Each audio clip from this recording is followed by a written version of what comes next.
எப்பயுமே ஒரு ஆக்டர் நடிக்கும் போது நடிச்சு முடிச்ச பிறகு தான் நீங்கள் ரொம்ப நல்லா பண்ணீங்க அப்படின்வாங்க. ஏன்னா அந்த கான்சியஸ் போயிடக்கூடாதுன்ட்டு. சார் வந்து நான் நடிச்சுட்டே இருக்கும்போது பாதியில் சொல்லுவாங்க, நீங்கள் ரொம்ப சூப்பராக பண்ணீங்க, இது இன்னும் நல்லா பண்ணுங்க, மெருகேற்றுங்க அப்படின்னாரு. அது எனக்கு ரொம்ப பெரிய விஷயமா இருந்தது, ரொம்ப பெருமையாக இருந்தது. நன்றி சாருக்கு பெரிய நன்றி.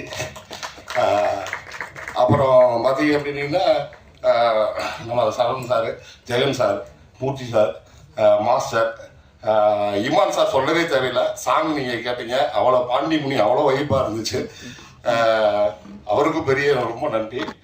ஒளிப்பதிவாளர் அவரை ரசித்து எடுத்தார் நான் நடிக்கும் போது தான், அவருக்கும் மிகப்பெரிய நன்றி. இதை ஏன் நான் சொல்லிக்கிறேன்னா, என் கேரக்டரை ரிவீல் பண்ண முடியாது. இந்த கீழேயே கேட்டார், ட்ரெய்லரில் இல்லை நீங்கள் என்ன போஸ்டரில் இருக்கீங்க. அது மாதிரி ஒரு ரொம்ப முக்கியமான கேரக்டர் எனக்கு கொடுத்துருக்காரு டேரக்டர். அது நீங்கள் படமாக பாருங்கள். நான் ஆசைப்பட்டு வந்த கேரக்டர், நான் இங்கே ஆசைப்பட்டு வந்த கேரக்டர் அதுதான். நீங்கள் அந்த படமாக பாருங்கள், கண்டிப்பாக உங்களுக்கு ரொம்ப பிடிக்கும். அதை தாண்டி ஆர்டிஸ்ட் பட்டாலுமே நிறையா, நீங்கள் நரேன் சார், பாலசரவணன் சார், நிறையா பேர் நடிச்சிருக்கோம். ரொம்ப நல்லா வச்சிருக்கு. கண்டிப்பாக இந்த படம் ரொம்ப கமர்ஷியல் ஹிட்